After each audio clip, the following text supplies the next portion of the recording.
Assalamu alaikum wa rahmatullahi wa barakatuhu. Nahmaduhu wa nasalli ala rasulihil kareem. Amma ba'ad fa'auzu billahi minash shaitanir rajim. Bismillahir rahmanir rahim. First of all, welcome to all of you to the Principles of Islamic Economics session. Thank you very much for joining today. This session is recorded, so if you don't want your video on, please keep it turned off on your side. Also, please stay on mute and feel free to unmute when you have any question being asked during or mid of the sessions. Otherwise, feel free to write your any questions in the chat. Okay, thank you. So let's proceed. Just a quick icebreaker, just to see who is in the audience. So please go to your chat, and if you can answer one of these 4 options there, that would be great. Just quick riddle to, warm up ourselves.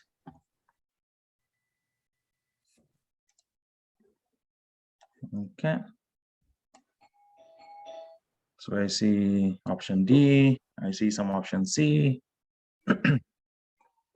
Okay, more C's. More C's. Awesome. Okay, great. Thank you very much for that. Oh, okay, here you go. We have some B's as well. So nice to see young people there as well. Thank you. All right, let's move on to the next quick question. As you guys know, not everybody, but this is a continuation of a series of sessions that we have started. So we had a session last month, actually in January, on the Canadian housing and the Muslim role. So just want to quickly check who attended that session. So let's see if we have a repeat audience or we have some new people here as well. Okay, I see some no's.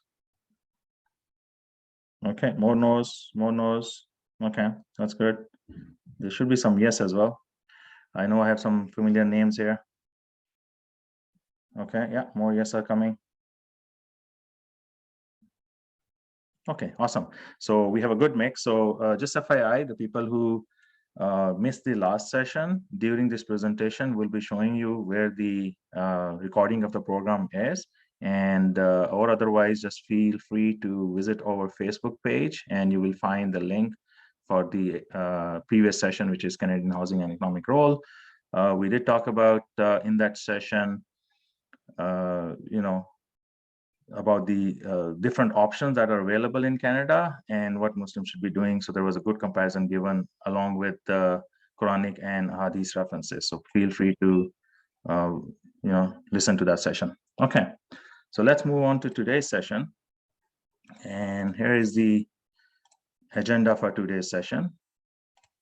So as you see, we have 3 sections here. So inshallah, there will be 3 speakers presenting each of the section. The very first section, which is current economic system, will be presented by myself. My name is Irfan Chaudhry.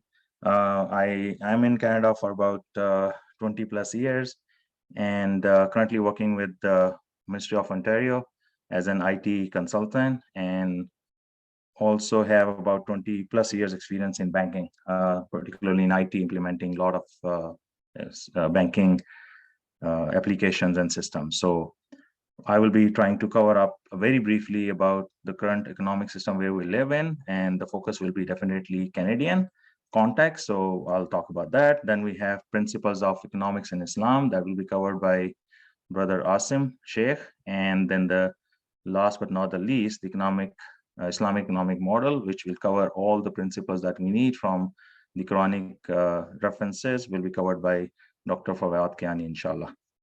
Okay, so let's proceed with the first section. And just a reminder, in case you have any question that comes up during the session, please stay mute and feel free to write your question in the chat. Okay, let's see current economic context. So worldwide, there are, it's just a little education. It may be repetition for people who are already aware of this economic, systems in the world, but I generally, while talking to people, we realize people do not realize, over some overview of this economic system that we live in. So idea was, let's go through quick briefing about what other systems exist and we can talk about the system that Canada has adopted. And again, definitely there's a lot of information available. There are a lot of videos available that can be seen to get to know more details about this particular economic environment that we live in. And it's not a very simple environment, but idea is today, when we walk through the current economic system, we try to focus on what the goal is, right? The goal is that when we understand the current economic environment, we should be able to see where we stand, what are the challenges that we are facing today and why these challenges are there, and do we see Islam as a solution to those. So that will be the main context or the coverage of this presentation, and definitely there are more presentation we will keep bringing on this topic going forward. Okay, so here's a list of 5 systems that I want to talk about, which are very known to most of us. The one which is what we call the traditional economic system or the barter system. This system based on a value exchange, which means you give something and you get back exactly the same thing. It's also called the product-based system as well. So exchange of product is also part of this barter system. If we look at currently, this system is being still used. It's not used publicly wise, but for countries to deal with in terms of giving loans and getting money back, or sometime you see this system is being implemented in company to company or business to business model as well. The next system is called the pure command system, which is the communist system, which means that everything is owned by the government. So government runs everything, they control all the resources, and then public is given a share to live into that system. And of course, the payments are made for the services that they offer. So different people could be given money or the benefits based on the services that they are offering. The third system is called the socialist system, which means everything is owned by the public. So even the government has a very lean model there, and private enterprises or the public itself is managing most of the stuff. The fourth system, which is called the pure market capitalist system, this is one of the very famous system in today's century that we've been living in. And we see that here most of the stuff is owned by the capitalist itself. So the people who have a lot of money, who have influences, they are the one who runs the market. And this is the last but not the least. It's very it's a good combination of what the socialist system, sorry, the communist and the capitalist system is. So it's a mixture of these two, where some things are managed by the public and most of the things are managed by the government. So the current Canadian economic system that we live in is basically following the last example, which is the mixed economic system. So just to understand graphically, when we try to draw the freedom of a person living in the world in different areas, so you will see the economic freedom chart is given on your right. It has a scoring with it, so you can see the countries that have most freedom for people has been colored as dark green, and then gradually you go to the socialist system where things are managed by the governments more and more. Okay, so moving on to the next slide. Here we're going to talk about some of the key factors of this current economic model. We just mentioned that the model that we live in Canada is a mixed economy system, and these are the 3 main pillars. There are 2 more pillars that we'll be talking about in the next slide. The focus is here on these 3 key factors that drives the economy. Number 1, human skills. We all know the immigration is a big area within Canada, and we see there's a lot of influx for that, which actually drives Canadian economy. The other part is the services and goods, and the third part is the natural resources. Everybody knows that Canada is one of the richest country in terms of natural resources. So if you try to look at the mix, how the Canadian economy is derived, when we look at that, we find out that the natural resources, which is on the right extreme side, you see natural resources only covering 25% of the Canadian economy, whereas the 70% of the economy is run on human resources and the services. Okay, sometimes it looks surprising, but this is how the mix is. So Canada, though they have been really rich in terms of natural resources, but they do not rely on using or consuming those resources at this moment, which means there's a good potential for that to be used in future. Also, now let's look at the little breakdown of the services sector that is comprised of about 61% of overall economy. So if we look into that breakup, here is the Canadian economy service sector breakup. Again, as I said, these are just some educational information so that it helps you to understand where we live and which are the areas that are concerned and relevant to the economic discussion. So if you see here, the major share has been taken in the service sector is by finance, insurance, and real estate market. Manufacturing is taking about 12%. Healthcare and social services, if you see, it's about 6%, though we all know who lives in Canada that health and social services are the main area that where we see a lot of jobs and opportunities are. But if you really look at from the economic perspective, it's not the case. From economic perspective, we see finances and insurance, which is going to be one of the key area that we'll be discussing further in today's presentation as well in future presentation, is a focus on how and where we can improve things within these sectors. And as I said, the previous presentation that we had about Canadian housing market was basically focusing on this particular sector, financing. Okay. Now, two other factors that I mentioned, which add play a very important role in this whole economic mix, is one is the effort of the people. So in a mixed economy, the idea is that people who are doing more efforts, they should be rewarded more. And number 5, the money, which is basically the most trading unit at this moment. So the people who are applying more efforts and taking risks to do the job or have skills to do better, definitely rewarded better with the context of money.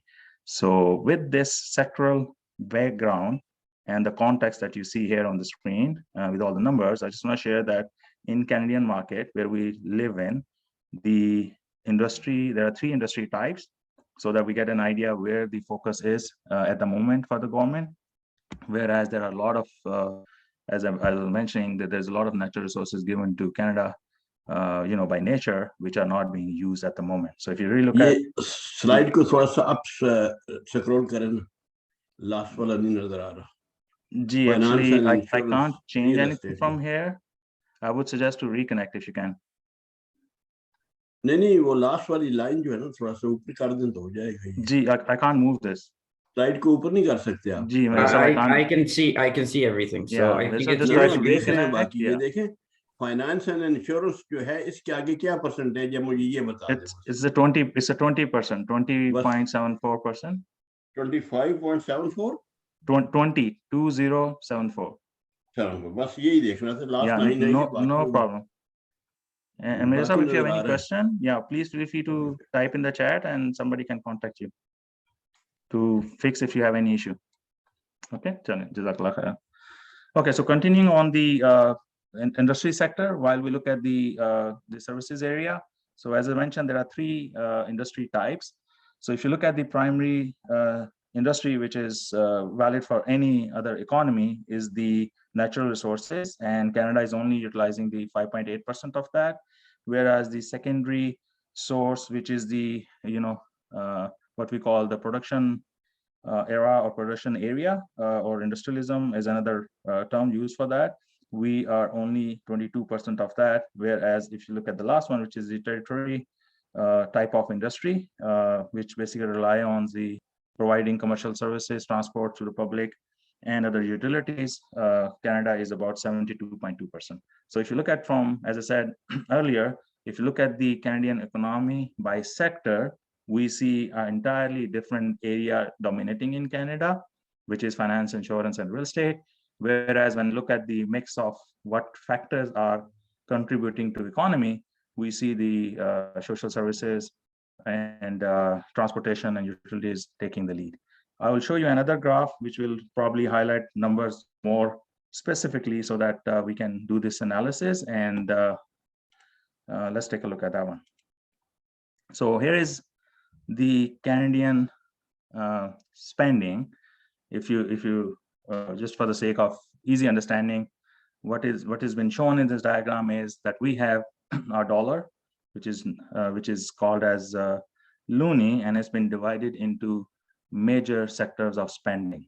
So if you look at the numbers, and I'm putting numbers on the left side, all other departments and agencies. So this is basically talking about 16% of the Canadian tax that's been collected is spent to run the government. So all your federal, provincial agencies who are running and monitoring things within Canada are taking about 16% of the share. And then if you look at the next two, which is the social side of it, which we talked about earlier, that Canada is heavily relying on the social services, and that's one of the reason that it's attracting a lot of immigrants, is basically taking about 25% of the share. So elderly benefits about 15.5%, and other transfer payment, this includes all type of social services and disability services, that takes about 13%. So if you look at that, that's like about 28, 29% that goes from the tax spending. Moving on, the number 4th and 5th, which is the next bucket, is basically the area that we see having a major impact, healthcare. Definitely, if you look at these numbers are pre-COVID, because I didn't took intentionally the numbers for COVID because we see a huge hike in this number. And for that purpose, definitely there was not enough tax collection that was gone there. There was other sources that were added by the federal in terms of loans, which contributed to the healthcare. So that skewed the numbers a little bit. So just for comparison purposes, the numbers that you see is basically pre-COVID, so that you get a good idea of the mix. And the source of this information is CBC News. And they collected most of this number from the Department of Finance of Canada.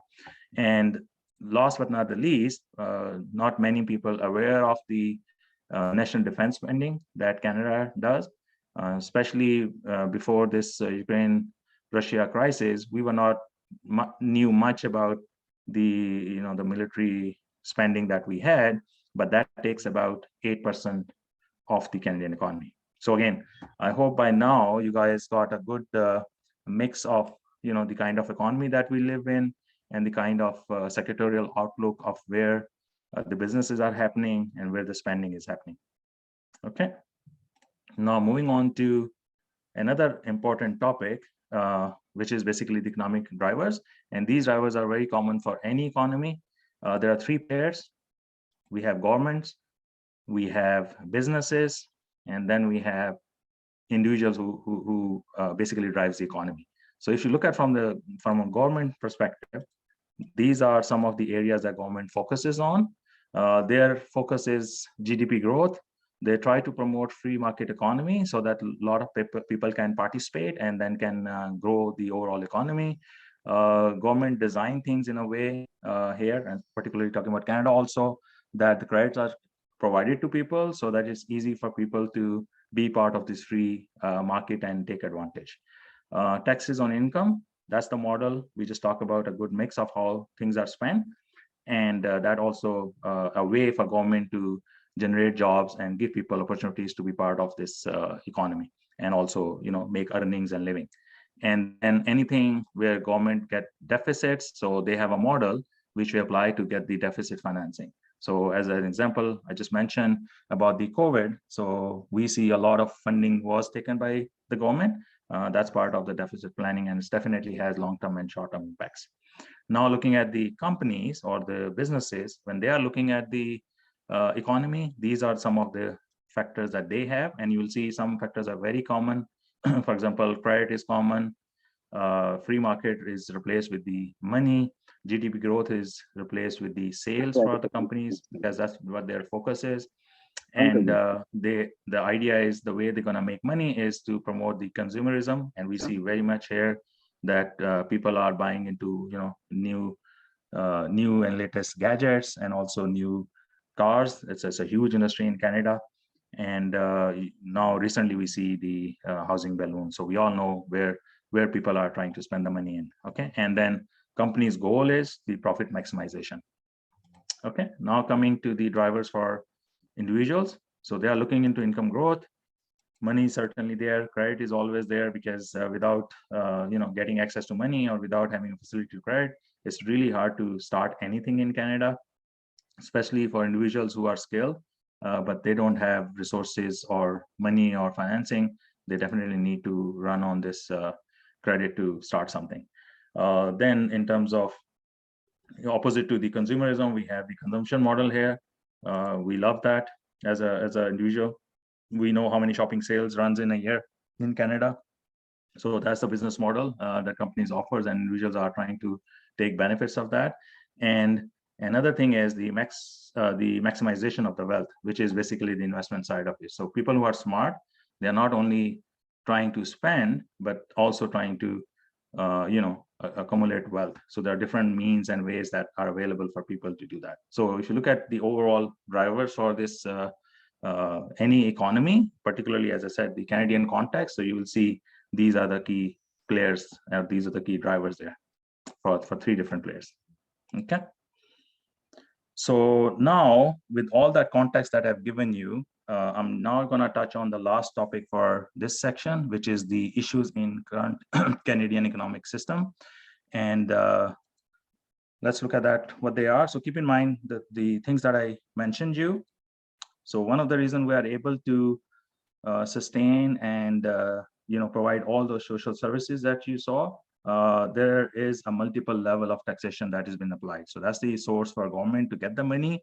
What we see here in the Canadian context is that when this money or this taxation is not properly resourced, we see lots of wastage.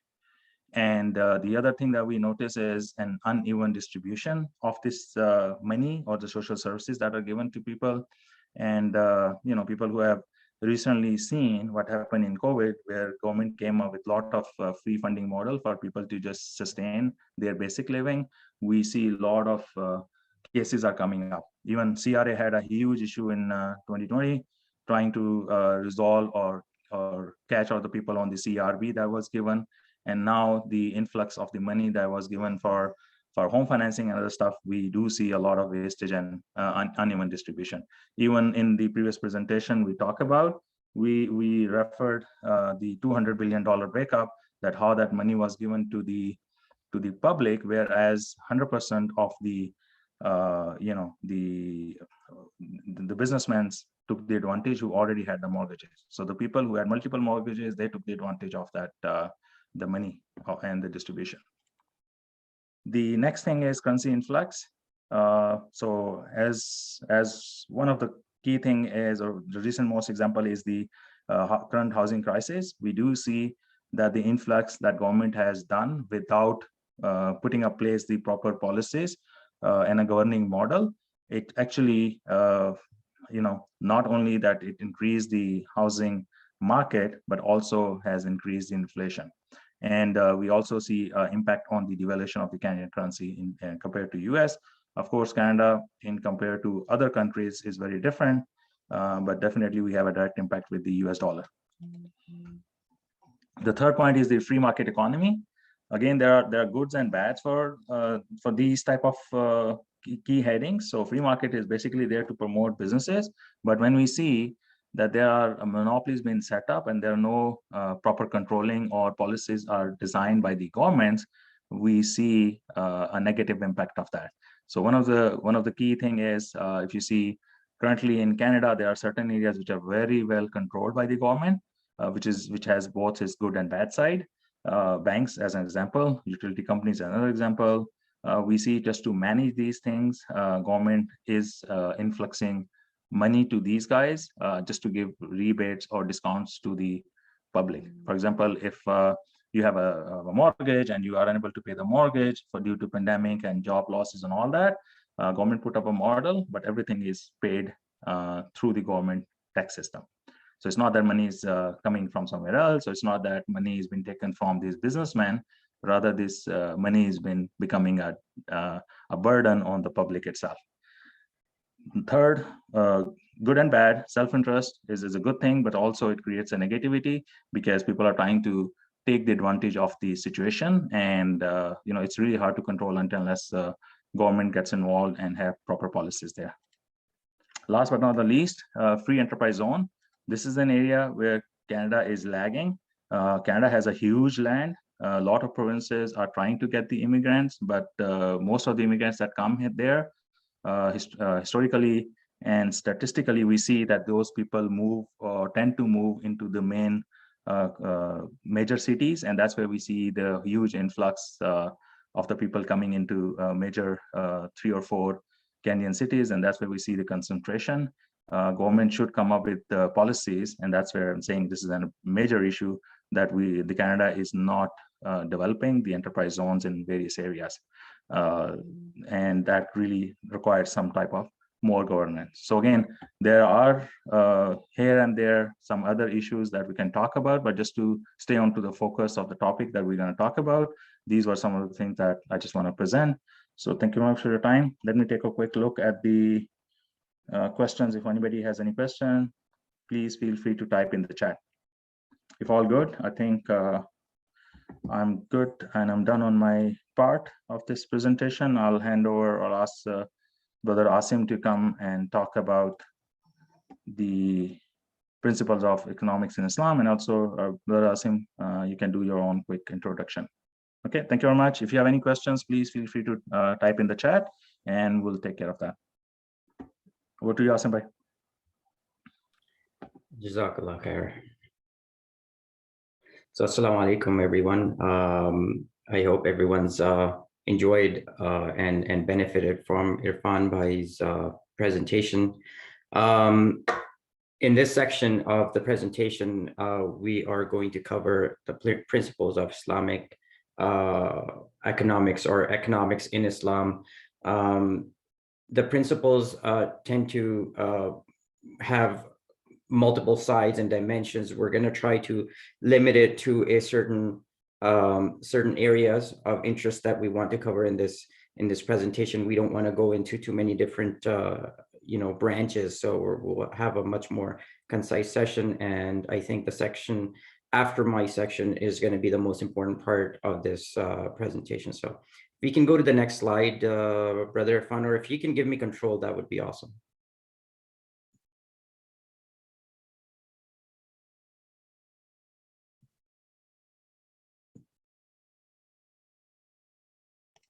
Yes, somebody give me 1 second. I'm just forwarding it. I just requested control. If you can give me control, then that should be. Yeah, it's good. Okay, you have the control now. Thank you. Jazakallah khair. So, all right. So dimensions of the Islamic economic systems. Generally, we have 2 dimensions of the Islamic economic system, which is actually a legal system and a spiritual system. So within the legal system, we have basically we do not entertain or we discourage capitalism. Capitalism, as we already know, it promotes wealth concentration in the hands of few. So within Islam, we do not promote the capitalism system. So I think I'm having some trouble, Irfan, with this, because there we go. Okay.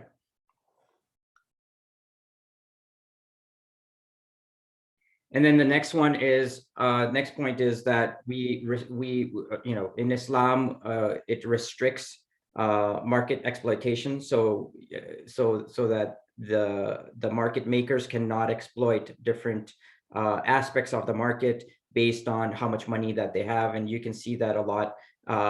It's prominent in the stock market today. There's actually a term that is called market makers, MMAs. And they're able, because they're sort of the majority shareholders for a particular company, they can buy or sell a specific stock in bulk, and all of a sudden the market will go up or down. it doesn't matter on what the reality may be, or what the economic conditions are in terms of driving that stock up or down. It's basically, and we've all heard about different stock stories like GameStop, Stop, and whatnot. So that's kind of market exploitation at its peak. And then of course we have within the legal system, within Islam, we need to have policies to ensure that there's fair market trade practices as well. So again, it goes back to the exploitation and making sure that there's fair market trade practices happening between the big players, and the smaller businesses have the opportunity to play within the same market space. On the other side, we have the spiritual system, which is basically, getting you to think about the focus on hereafter. We're not here forever. We're not going to stay forever. We all have a timeline. We all have certain hours to live. So are you going to be making your decisions, your business decisions on, based on the fact that, hey, you're going to make that much money in so little time, without thinking about how much you're going to be exploiting the smaller businesses? Or are you going to think about that, hey, listen, you know what? Maybe I don't go down that path, because all of these people are going to be impacted because of it. And at the end of the day, I have to go and one day from this world, and I will be, all of my account is going to be presented in front of Allah. So these are some of the, things that we should keep in our mind. This is a reminder. And then of course, Islam promotes sharing of wealth with others, rather than, in capitalism, having the wealth concentrated in the hands of few, versus, sharing of wealth is encouraged.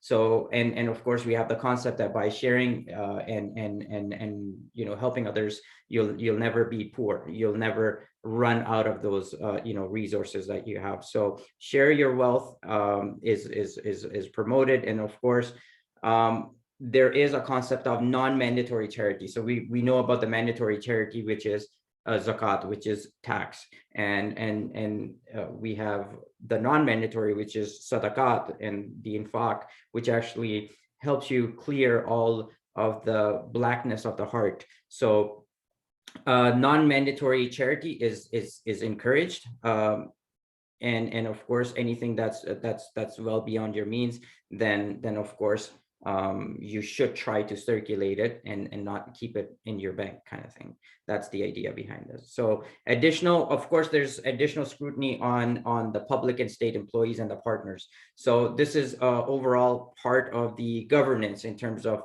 if you're working for the state, if you are working for the public, then are you living a lavish lifestyle? And if you are, then how are you getting those funds? So this is definitely something that's always been referred to in some of the stories that we hear from the Sahabas, and this is still part of the Islamic culture in some of the countries. So this is a prominent factor within the Islamic principles of economics. And then of course we have we're going to have sources of income within the Islamic model as well, and of course within the source of income, one of the biggest one that is encouraged is the business entrepreneurship. So it is highly encouraged, and that is a concept of having either you're working for someone in terms of labor, and you're working as a business capacity, as a partnership, or you are investing your capital into a business. So business is highly encouraged. And then we have also, you can work for someone to provide labor in exchange for money. You can also make a partnership with someone where it would be a little bit of hybrid model, where you may work or you may invest your capital. And then of course there's the money. Now, when it comes to money, there's been a concept of unlimited flow of money, printing of money, and we've discussed it in our previous presentation as well, under the housing presentation that we did. The unlimited flow of money, or using money as an exchange medium or printing of money, that is not encouraged within Islam, and as we already know, that is also forbidden. So we come to interest, because when you have a money as an exchange of medium or medium of exchange for as a business, then it becomes interest. So you're lending someone $10 and you expect $11 in return, or over a period of time you want a certain percentage. So that is that is interest. And of course, now what we're going to do is we're going to sort of put it down in a little bit of a balance, and give you a little bit of a comparison between earning versus spending. And of course, you've got a few different type of earning situations going on here. You have a business income that you can earn money from, which is encouraged, and then of course usury, which is not allowed. So business, you can put your usual employment within the business or any means of earning money, and then you have the halal and non-halal, right? And then you have the spending side, which is the usage of that money. So how are you using that money? Are you using it within the economics? Are you using it on individual, or are you using it on the state? Or is the state spending it on individual, or is it the state distributing it within the economy? So this is the high level concept of how the money is being earned and spent. So within the economic activities, you have the earning that is happening, and then you have the usage of that money that is happening. So within the earning, you have the business income, or businesses or labor that is being used to generate those earnings. That is highly encouraged. And then there's the usury side of things, which is highly discouraged. In fact, it's not allowed. And then you have the usage side of the economic activities, which is an individual based, and then an state based. And of course, the idea behind this is the state would distribute the funds within the economy for the betterment of the individuals, and then individuals would spend that money within the economy for their own best interest. But because they're contributing to the economy, the state would actually benefit as well. So these are kind of interconnected. And then of course we have some distribution channels of how that money that we just talked about, all those earnings on an individual basis, how does it actually get distributed within the economy? So we have the marriage payment and the penalties on certain faults. So of course, these are coming from the Islamic principles. When you get married, there's the mahr, and there's a payment required on that. There are penalties for certain faults that you make. You have to pay in form of some sort of monetary, or maybe a replacement of that. Then there's the taxes that are imposed, and of course we have the zakat system, and of course that intermingles with the zakat, because the tax in the Islamic context is actually zakat, and then zakat now, of course, because we're living in Canada, you have the tax and the zakat on top. And then of course there's inheritance. So of course that is in accordance with what has been established in the Quran in terms of who gets what and how, but that is still another aspect of distribution of wealth and money. So then there's the voluntary charity, which is the sadaqats and the infaq that we talked about. And then we have the trade and businesses that are definitely only allowable. So not the ones where you would be, selling alcohol. Trade and businesses that are allowable. And then of course you can, forgot to mention here that the contribution, and this is why it's in a triangular format, because the contribution percentage actually goes higher as you go down this chain. So as you can see that in Islam, we have very little penalties and marriage payment compared to what we would probably be gaining in our life, right? So this is a great chart to understand how Allah subhanahu wa ta'ala has taken the burden away from us. Because I mean, you can look at our trade and businesses, you can see the voluntary charity, which we do a lot of times, but that's not an absolute requirement. The zakat and the marriage marriage payments and the penalties, they're on the lower side of the spectrum. So we're not burdened too much, and of course it's all percentage. So it's very doable. And a lot of times we look at these zakat numbers, or we look at, you know, a penalty for doing something, we get worried. But of course, if you look at the grand scheme of things, you know, we were spending so much money on different things for our personal use. We never take it into account that it's actually in comparison a very small number. So then, of course, there's the interest and debt, and of course, in Islam, you know, it is debt is very discouraged. We should not be in debt. That is the idea as a Muslim. And there are actually du'as that you can make to get yourself out of debt. And of course, the interest is strongly prohibited, in which is riba. So these two topics have been actually covered in our previous presentation that we did, the Canadian housing and the role of a Muslim. So the link that I'm displaying on the screen right now, you can make a note of it, and follow the two links. So there's the Facebook link and the YouTube link. And I know it's probably hard to maybe take a note of it. We'll share this presentation with you, and you can take this link at that time and follow it.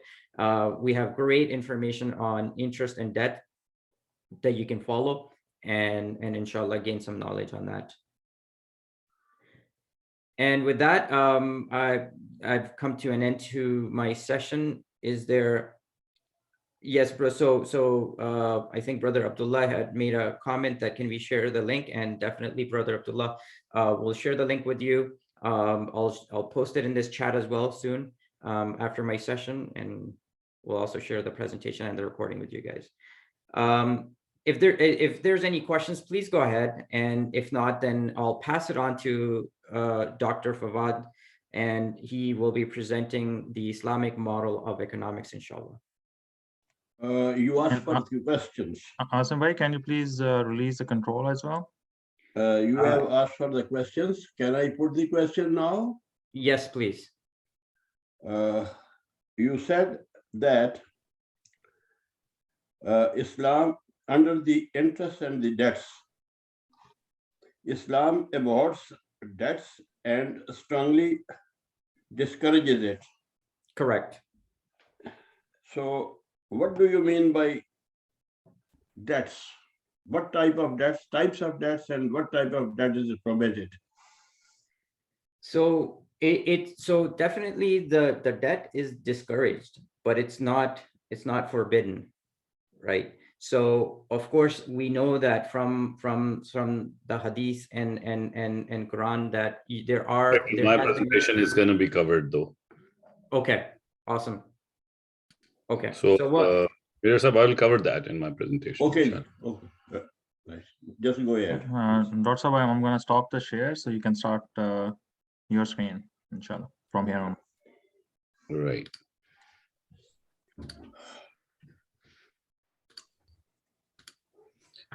نحمده ونصلي على رسوله الكريم أما بعد فأعوذ بالله من الشيطان الرجيم بسم الله الرحمن الرحيم رب اشرح لي صدري ويسر لي أمري واحلل عقدة من لساني يفقهوا قولي اللهم آمين. Thank you everyone for joining. My name is Fawad Kiani, and I'll be presenting the different models, economic models in Islam.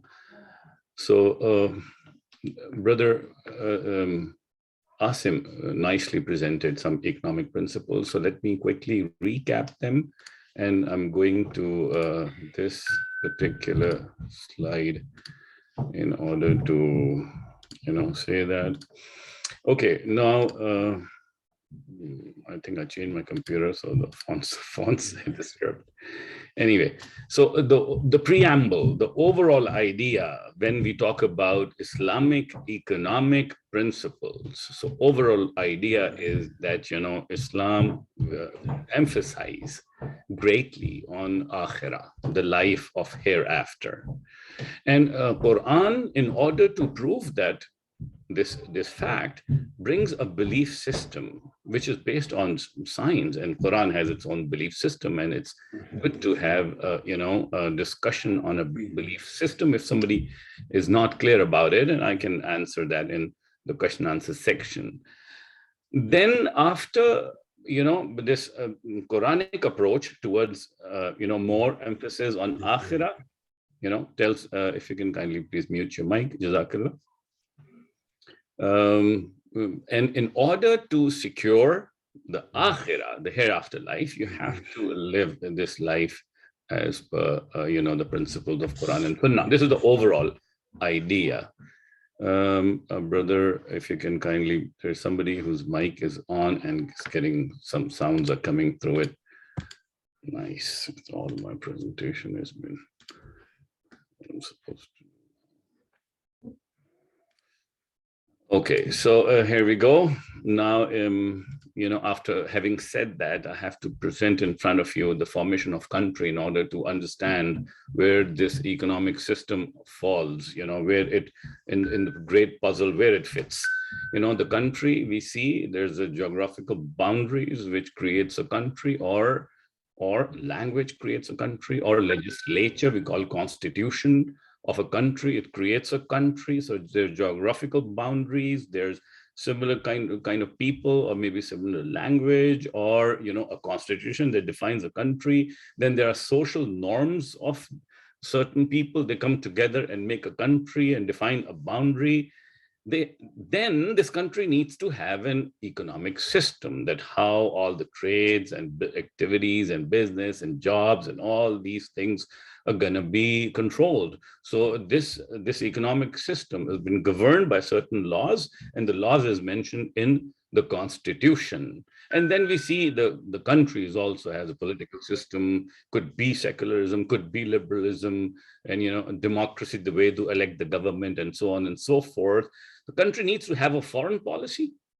And there's countries which have like founding fathers and theoretical foundation on which the country is formed. So in the whole of this equation, you see the economic system is an integral part of a country. Now let's come on the other side of the screen of this what do you call it, a slide. It is Deen is mentioned here. When Deen, we know that Deen is namaz, roza, hajj, zakat, and some of the do's and don'ts. This is not all Deen, brothers. Country is a good way to compare. That Deen has some similar things. For example, it has its own laws, own traditions, own customs, own culture. It has its own social norms, which creates its own social system. Language is it's free, or you can have any language you want. You can have any geographical boundaries or no boundaries. But then it does have economic system, as a country has. It has its own political system based on mushawara. It has an own foreign policy in line with Quran and Sunnah, and on its own theoretical ideological basis. So if we see Deen, in the concept of Deen, it covers all aspects of human life. We cannot do that we live a life with another system, which is a nation state system today, and we assume that we are living on Deen. So Deen has to be followed and lived the way it is. Now, let me take you to the scope of economic principles. What are the scope of principles? Islamic economic principles, pretty wide. They cover property, money, employment, taxes, loans. We know that riba is haram. That falls under one category, which is loans. Then principles of economic works to describe, analyze, and understand production, distribution, and consumption of goods and services. This has all been given, guidance are there, and scholars wrote about it, and they developed it until the point when colonial came and they brought their own system. Since they changed the political system, so they changed the economic system and they installed their own own economic system. So Islamic system and Islamic, all these laws and things which used to work, gone. It also, the scope also covers, the employment and price stability, economic equity, and maximization of productivity and growth. So this is all, I mean, it's a pretty huge, full-fledged laws that governs these areas. So let's go to some foundations of economic principles in Islam. Oh, my phones. Okay, maybe it can help a bit. Here we go. So accountability, the first and foremost principle, as we mentioned, that this life we are living here is not the ultimate life. It's not the only life. And this is what the Quran, through its own belief system, emphasizes and proves beyond a shadow of doubt that this life is temporarily and there's another life which is coming up. And one of the example of Quranic belief system is Quranic foretellings of coming events. For example, a very unique event has been mentioned in Quran about Fir'aun, that his body has been preserved and is going to, when the hour will come near, we're going to bring out its body. And at the same time, a people who has been removed from the city will come back. And we saw that, the body of Pharaoh was discovered, and not by Muslim, by non-Muslim. At the same time, we saw that, people who have been removed from their city for like thousands of years, they came back and started living again in Israel. Who could predict this 1400 years that these two events are going to occur together? So this kind of belief system Islam establishes. When Islam establishes this belief system, it emphasizes on akhirah and the life of akhirah. And it says that, on the day of judgment, in this hadith, Prophet sallallahu alaihi wasallam mentioned that a man will not move his feet in front of Allah on the day of judgment when he will be judged until he answers that 5 things. And one of them, which we are going to discuss today, is where did he earn his wealth and where did he spend it? Where did he earn his wealth and where did he spend it? Going to another one. So this is accountability is the first principle of Islamic economics. Second principle is appreciation of trade.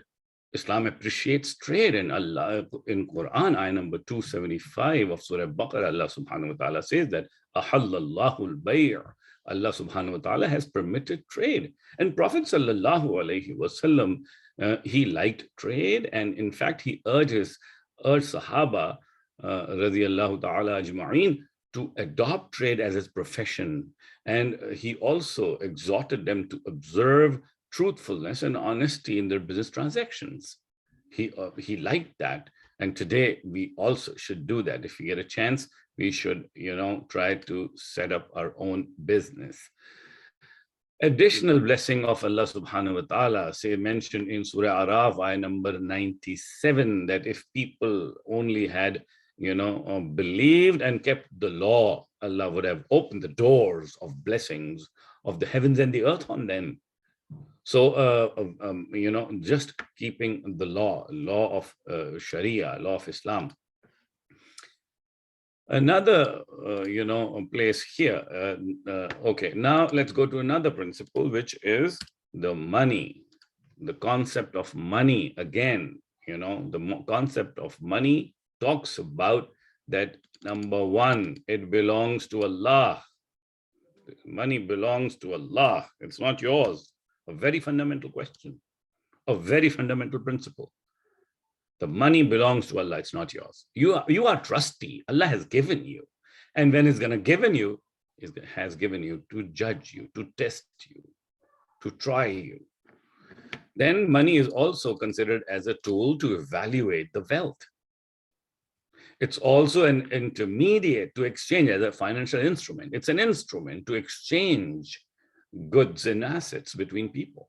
So this is the concept of money. And another one, which is that money cannot be used for profit generating from its own self, which means money cannot be used as a commodity. You cannot earn money on money, which means lending it out on interest. That is not permissible. So this is the concept of money in Islam. So we discussed about the accountability. We discussed about the permission of trade and appreciation of it. And Prophet ﷺ really liked Sahaba who was doing trade and asked them, do trade. And we know, like today, the lobbies, the Jewish lobbies, we know that they are, very strong lobbies, influencing governments, controlling media, banks, and so on and so forth. Just because of trade, they reached there. We also studied the perception of money in Islam. And then one more aspect, which is, the value of money is recognized or forbidden in Islam in different terms. For example, the time value is recognized, the credit sales is recognized, goods can be sold for a specific cash value or for a higher value for credit. It is acceptable and recognized by different scholars who wrote about it. What not accepted or forbidden is usury, which is interest, you may call it, or it is, you extending money, you're using money to extend your loans. Again, that's going to be additional of your principal. So it is not permissible. Now let's go to another principle, a very important principle mentioned in Surah Hadith about poverty check. Allah says here that, O believers in Allah and Messenger, spend on others out of that which He has made you trustee of. The money which you have, the wealth you have, spend it on others. So this is a poverty check via circulation of wealth. In other places, in Surah Baqarah, Allah subhanahu wa ta'ala talks about it, that give charity to poor. So the flow of charity is supposed to be not amongst you. Don't give money to rich people, give it to poor. So the circulation of wealth from rich to poor is a poverty check principle interwoven in the economic system of Islam. Let's go ahead. Accumulation of wealth in few hands, another very important principle, another check on which the lawmaking is supposed to be done when a system is supposed to be made, that, the system or the lawmaking shouldn't be like, the Dr. Shah Rahimahullah said that, a Pakistani constitution can be converted into Islamic if you add one clause to it that no legislation shall be done repugnant to Quran and Sunnah.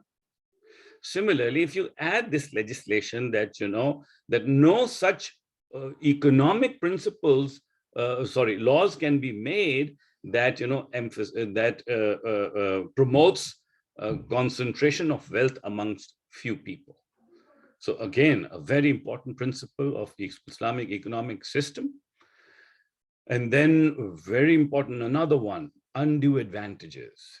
Do not consume, Allah says in Surah Baqarah, number 1, do not consume one another's wealth unjustly, unfairly, taking undue advantage.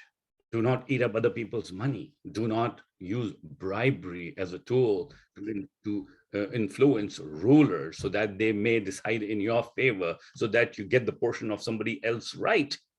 Don't do that. Don't do undue advantages, And another place says, Allah says that, business, mutual consent is what Allah wants. And Allah has made bay' halal. Now, after having said that, if you see, this slide covers all these principles in a nutshell, in a very concise manner, the principles of Islamic economic system, the checks and balances it creates, let it be on individual aspect of life, let it be collective aspect of life. What is the objective Islam is achieving here? Islam is achieving equity, which is to eliminate poverty, but not going becoming a, socialistic system or communistic system. What is a communistic system? Communism is when, the money belongs to the state. The state is the owner of everything and everybody will get equal share. That is, the pure communistic idea. And what is a socialistic idea? That it doesn't belong to state, it belongs to people, and people will represent a government, and the government will decide what to do with the money, following people's will. So while in communism, it belongs to state, the specialists of the states, like bureaucracy, are the one who are total in control. They're going to decide what to do with the money and who needs what. So, but Islam is not promoting that. We'll go to models and discuss those models, but here we need to emphasize on poverty check as establishing equity. And, and this is acquired individually by, compassion and distribution using these tools like sadaqah, zakah, infaq, fi sabilillah, and so on.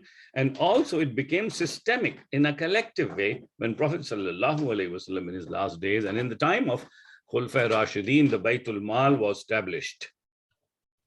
Second important principle, the accumulation or hoarding check. We read that, let not the money get accumulated in hands of the few. You have to make sure, you have to collect effective zakat on, wealth and money and, on produce, on different things, so that money don't get concentrated in few hands. So that's another very important principle on which you're supposed to do lawmaking.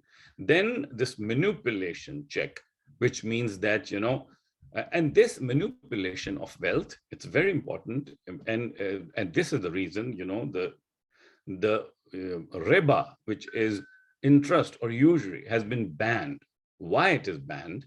Because it has two very inherent, factors in it. Number one, a person who has taken loan from you, you're asking him your principal as well as an addition.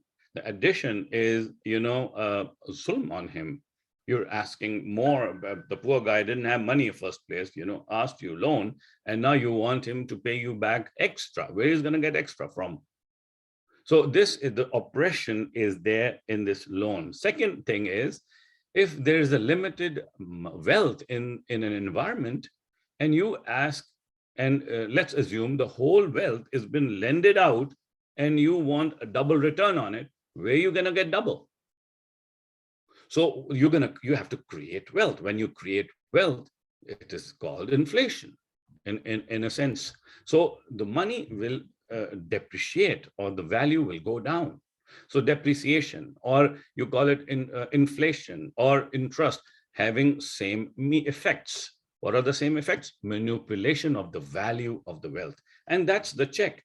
And you're supposed to not to let such rules or such laws or such products in the Islamic economic system which may manipulate the value of the money. So for example, if somebody has gathered his whole life of savings, and this person is living a retired life, and because of all these things, his value of his wealth or lifetime savings are getting lessened.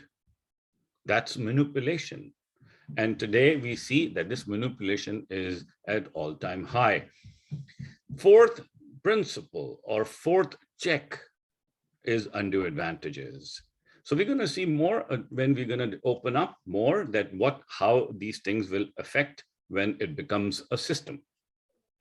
Now let's go to the models of economy. Today we read about this couple of models, which is number barter system, a barter trade system, that how the exchange of goods have been taking place. Then capitalism. The capitalism gives you pure capitalism gives you complete ownership. You're the owner. It's your money. It's your land. It's your factory or whatever. It goes to an extent that you can privately create banks, you can privately create armies, you can privately make weapons, you can privately, even the government processes can be, outsourced or not outsourced actually, has been contracted out or totally given out.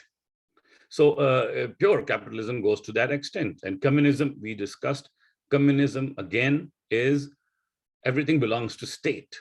And state is going to decide, professionals are sitting there, they're going to decide who will get what, and everybody will get equal. And socialism, we saw that everything belongs to people, not state. People will elect a government and they will decide, people will decide who will get what. So this is the difference between communism and socialism, and China is a great, great example, because, you know, if in a capitalistic system, it's not easy to transform it, to improve it. Rather, what they did, they went into a revolution, brought communism, and from communism, they transformed to socialism, then to mixed. Mixed is socialism and capitalism simultaneously living together. That's a mixed type of system. So this is a very smart way what China did. Now, if you, those principles we read today, you know, what is the goal of those principles? Goal is good governance. And we see that these are the goals. And these goals are kind of universal goals. And Islam is a universal religion. That's why it talks about Deenul Fitra. What is the understanding of Deenul Fitra? It has universal laws. For example, truth is a universal law. Similarly, fairness, equity, justice, what is this?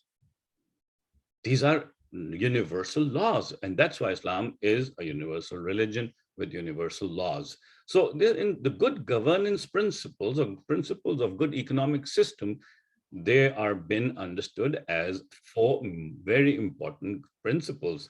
And we saw Islamic 4 principles, which we saw 2 slides ago. Here it is mentioned that, you know, number 1, suffice for every individual of the society, that everyone should get something. Your society should not become mean, that you're not earning, so it's your problem, it's not my problem. You are sick, it's not my problem, it's your problem. You're dying, I don't care, it's my money. I'm very worried about my money. Let's not be that mean. So an economic system should be good one, should be making sure everybody is getting something, like opportunities and, you know, and all that stuff. Number 2, destroy all such causes and means that leads to corruption. So definitely people, there are smart people and there are like ordinary people. If Allah has given somebody extra skill, smartness, that person should not use that skill to take undue advantages. And Islam covers that thing in undue advantages by corrupting system, corrupting things, so that undue advantage can be taken. That system should completely eliminate that. Number 3, discourage concentration of wealth in hands. Again, you know, this is, Islam was the first one to identify that, and it is hard-coded in the Quranic ayah. But today, humanity, after concentration and thinking over the fitrah of masses, have come to the same conclusion that, you know, money should not. And when you share those posts on Facebook or WhatsApp about, you know, rich few is holding the half of the world wealth, guess what? When you share them, it doesn't care about religion wherever you're sharing it. Nobody likes it. Why? Because it's against the fitrah. 4, bring a proper balance between capital and labor. So it shouldn't be like a capitalist people who have holding the capital keep on growing, and the labor, they keep on, you know, sucking out things by creating monopsony or monopoly. Moving to the next one. So we now in future, we'll be having more presentation to discuss the economic models, you know, and their details, its pros and cons, and, you know, some benefits of them. Today, we're going to move quickly to the models of Islamic economy. In Islam, Islamic economy, are they models? So first and foremost, let me fix my fonts. Okay, here we go. So the first and foremost is the need of Islamic economy, where this Islamic economy came, when it started. That's the good question. And let's start with this question that, you know, after colonialism was installed, you know, and especially the colonialism when installed the banking system. that was the first time when this need arose, and that was the Egypt, where first they started thinking about it, and then the petrodollar, the effect, the Middle Eastern countries and the banks became capital rich. That enticed them to think about Islamic banking, or to Islamize banking, so that the violation of Sharia laws can be prevented. That was the main reason, or 2 points of in modern times when we see. So in postmodern time, this forming of Islamic economic model started in 70s, and from 1975 to 1991 was the main period when the ideas was conceived, developed, and created, and it got inculcated into an economic banking system first, Islamic banking system. So an economy on the guidelines of Quran and Sunnah, and to create a competitive alternative to the conventional banking system was the drivers that made the economists think about solutions. Now let's talk about a couple of more aspects, and one of the aspect was to remove riba. As we know, it is very much emphasized in Quran. Allah subhanahu wa ta'ala talks about, that if you don't leave it, it's as if you're having a war with Allah and His Rasul. So a believer cannot do that. A believer gets scared of riba. Believer wants to get rid of riba. So and doesn't want to go close to riba.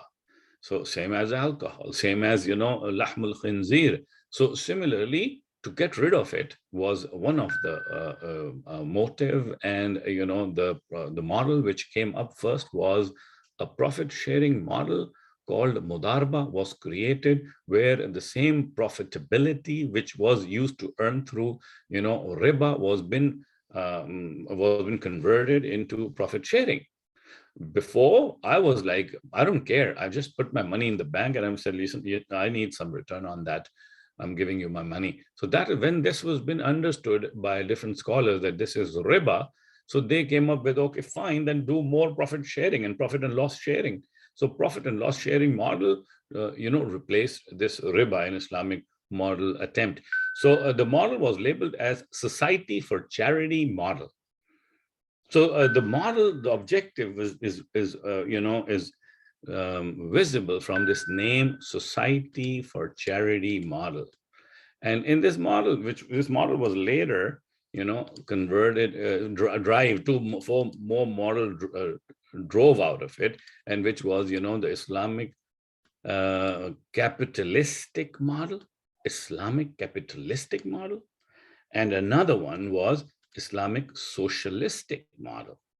Interesting. We're going to see that, but superficially. Next program, we're going to go in details about what this Islamic capitalistic model and its details and its products, and all the which countries it is established and implemented, and then socialistic models and the theories. And then we're going to come to Canadian model, economic model. We're going to go more close to it, and we'll apply all the checks we just read today, all the principles. We're going to apply on Canadian economic model, and we're going to see that, which areas, if Islamic model is implemented, what benefit is going to get. And inshallah, I'm going to show you that it will get a lot of benefits. And if you propose it to the government, definitely to people, not government, people, masses will appreciate that. They will save money. So, let's go to Islamic capitalism. So Islamic capitalism, again, my fonts. Okay, Islamic capitalism or Islamic capitalistic economic model, one and the same thing. It has some do's and don'ts. The first thing, is that it establishes, just a second, Islamic banking and financial models. And the difference between capitalistic model and social cultural, what do you call it? The Society for Charity model. Society for Charity model, which is Islamic capitalistic model, is prohibition of interest. That is made sure that especially when loan repayments, there should not be any additional you're charging to people. But let me point out something here is if the money is pretty liquid in this current system and the money value has been ascertained, there are some voluntary mechanism through which the money has been ascertained, and there are some involuntary market forces that influence the value of money. So the value and the figures, they don't go together. If it says $100, it's not, the value will not be equal to $100. The price change, the buying power change, and so does, and that affects the value. So another important aspect in this model is the loans which were given out are more, productive loans, not for consumptive loans. Consumptive loans are discouraged. For example, you want to have a nice wedding ceremony, and you have to, on a very expensive island maybe, and you want to charter a whole flight to take all your guests there. This is wasting, this is wasting of money. So and if you go and want to get a loan, definitely it's not going to be encouraged. So let's move on. Now I'm going to share here a couple of products. This model provides a couple of products, and one of the products is Modarba, the profit loss sharing model, in which the deals are that, okay, profit you're going to share, and if there's a loss you're going to share. Then Wadiya is a account for safekeeping. You can put money there, and then you make somebody responsible through a contract. It could be a bank. That bank can use your money in different business activities. Then Musharaka is a joint venture where a couple of people come together, put their money, and invest it into a business. Then Murabaha is a cost plus account, or cost plus saving. So then Ijara, the leasing, and a couple of more. So these are the latest products which we see in Islamic capitalistic model. Another slide talks about Islamic capitalistic model, and this time it talks about some don'ts. And one of the two important don'ts are Maisir and Gharar. What is Gharar? Gharar means is a fairly broad concept that literally talks about the deceit, the risk, the fraud, uncertainty, or hazardous things that might lead to destruction or loss of wealth. So that is a gharar, and it is not permissible in Islamic economic capitalistic model. Then also, the transparency which a gharar ensures can only be achieved with the full disclosure and of the transaction, all the aspects of it. And we have a hadith supporting that. Once Prophet sallallahu alaihi wasallam went to the market, somebody was selling wheat, and he dipped his hand into the wheat, and the grains which are underneath were wet. So Prophet sallallahu alaihi wasallam said, "Why did you cover it with the dried ones?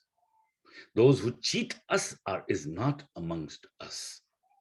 So again, no cheating should be there, no deception should be there, no fraud should be there, no risk should be there. And if you see, all these principles which Islam laid down are universal principles, and today has been widely adopted. Unfortunately, we made Islam not universal. That's why it has been looked upon as a strange, different religion of Arab people. So moving to the next slide, which talks about, the Maisir and Qimar are, what is this? Chance and gambling transaction. Money should not be earned through gambling and chance. And Maisir refers to the acquisition of wealth by chance, whether or not it deprives the other right. It's not about only depriving the other right. It's not like okay, there's a chance, but it doesn't hurt anyone. No, this is not what it is. So it could, if you allow it, it's good. For example, if you allow a child to play with fire, and the child is, showing you or convincing you that he is sensible and he's not going to burn his hands, guess what? There's a high risk. So similarly, qimar means the game of chance in which one gains at the cost of others. Qimar is more clear. Maisar is still, it may be somebody gets harmed or not, but in qimar, it's very clear. So these things are, not permissible. So these are the don'ts of Islamic capitalism. Then again, there are some other things like mutual risk sharing is also blended into the model, because risk sharing is loss sharing, or risk prevention is also been. And if you see here, International Swaps and Derivatives Association, they, with Bahrain-based International Islamic Financial Market, they created a Sharia compliant, derivative product, and which can be used. So they are creating more and more products and solutions in financial market, in banking market, in economic domain, that is establishing a model of Islamic model, which is Islamic capitalism. So one question always remains there, which is how banks, when they don't charge interest at all. So if they don't charge interest, so how they're going to survive? How they're going to pay their expenses, their bills? How they're going to do that? The theory is pretty complicated, and you end up creating a model which is not 100% just. For example, you end up taking taxpayers' money to pay all your bills to run a bank. So the taxpayer, a lot of taxpayers don't have their money in the bank, maybe. For example, there are multiple banks. So are you not going to have multiple banks, only one bank? So are you going to create a monopoly? If you allow multiple banks, then I put my money in one bank. And so why my tax is paying all the bank's expenses, and it goes on. So now let's talk about Islamic socialism, and we're finishing up very soon. Islamic socialism talks about the socialistic principles, the principles of socialism and Islamic principles. So if you want socialism, remember we discussed about socialism. What was that? That socialism is that everything in an economy or in a country owned by people of that country. So in an economy, all the production, all the things are owned by people, and they're going to elect a government which is going to take care of their stuff. So Islamic socialism is the same socialistic concept with that, SO thing, what do you call it? Society for charity model, society of charity model, or you may call it a spiritual form of socialism. So Islamic socialism is closer to the social democracy model. And in fact, we have a party here in Canada, the Socialistic Democratic Party of Canada. So SDP, maybe, I don't know. So Democratic Socialistic Party, so DSP, maybe. The Islamic socialism model believes that zakat is compatible with the principles of socialism. So zakat is, how you're going to be doing it. So the taxes is not going to be based on income. The tax is going to be based on wealth. When the tax is going to be based on wealth, so those who hold money will be, will be paying taxes, which is zakat. And it draws inspiration from the early Medinan welfare, state, mother state, which was a welfare state established by the righteous caliphate, the four early caliphs of Islam, the early righteous caliphate, and they established a welfare state where, people were free to trade. It was a capitalistic trade on simultaneously it has a zakat system. So it is a kind of a system that we have today in Canada. So a mixed system where some welfare is also there and capitalism is also there. So these systems were been developed later. So Islam was the first one to come up with this balanced system at that time. It's also proved the haqqaniyah of Islam, that how righteous Islam is.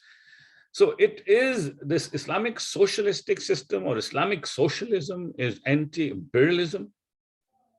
Early Islamic socialists who thought about it was at the time of a British rule over Egypt was Salama Musa. She was the one who, worked on this socialistic Islamic socialism ideas and wrote about it.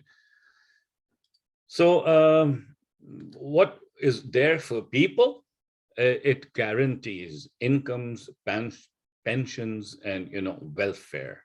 So welfare talks about a lot of such stipends to, or wazaif as we call, to different people in the economy. So that's it for the day. So we're going to be next time, inshallah, we'll talk more about this models and not at the level of principles. Now we're going to come down from the principles and we'll see practical effects of such principles, what it's going to be, and how, and we'll try to compare, apply those principles on Canadian system. I'll see that what changes will occur after applying those principles and what economic model can be developed in Canada which can appeal people, because it's naturalistic, it's fair, it's transparent, it's truthful, and it's very close to fitra. أقول قولي هذا أستغفر الله لي ولكم ولسائر المسلمين واستغفروا إنه هو الغفور الرحيم. جزاك الله. Any questions we can? Jazakallah, Dr. Saab, बहुत शुक्रिया आपके लिए. The one question I have is, what is the maysar that you mentioned? Remember you mentioned two terms that are not prohibited in Islam. Ji, maysar is refers to acquisition of wealth by chance. Maysar is a Quranic term. It is to acquire wealth by chance. Like, for example, you are like stock exchanges, like forex exchange. Like, imagine you were sitting there in foreign forex exchange and you sold 2 days before the Russian ruble. Boom, the war happened, Russian ruble fell, you already sold it. Now you can actualize your deal and get a big chunk of profit. This is chance. This is a speculation which is chance-based. This falls under this category. Why? Because where did you get that money? Somebody lost the money. I mean, money value changing because of trade, okay, makes sense. But why people with such products, and do you know the products in forex exchange? You're buying 2 lots for $2,000, but those 2 lots are equal to $200,000. So the effects on $200,000 is secured by your $2,000. So that's why you're actually paying $2,000 for the risk. Why? So that little value difference will gain you some money, right? So this is not appreciative. This is not fair. This is not a healthy way of earning money. So this is maysar, a chance basis, and forex exchange is a good example for maysar. Jazakallah. जी, अस्सलाम वालेकुम doctor साहब. वालेकुम अस्सलाम. कैसे हैं आप? ठीक हैं? और बाकी भाइयों को भी अस्सलाम वालेकुम. जी, आप से ये पूछ रहे हैं कि इंटरेस्ट और यूजरी में क्या फर्क है? बहुत अच्छा सवाल है. यूजरी जो है ये इंग्लिश में सूद को कहा जाता था, जैसे हमारे यहाँ रिबा टर्म है. Similarly, this was the original term. But when they formed modern banks, the question came that where the modern banks are going to survive. This is still the question in Islamic banking system as well, how the banks are going to make money. Right now, Afghanistan is also going through the same thing, that how the banks are going to make money. That's why all the products are not there. Few products are there. So there are different theories where the banks is going to make money. And, so this West came up with this thing, okay, fine. It's not usury, it's interest. So, that's how they legalize usury with a new name and with a lesser thing. they also eliminated that if you file bankruptcy, so we're not going to rip off things, then also they limited the liability by changing the usury as it was in in the early times, or in those ages, so that's why it's not usury, it's interest, because if it's different from usury. But a lot of Muslim scholars, they say that this is, sorry, something happened. Am I disconnected? Okay, no, everything seems It's all good. I just shared the so screen. this is what it is. Jazakallah.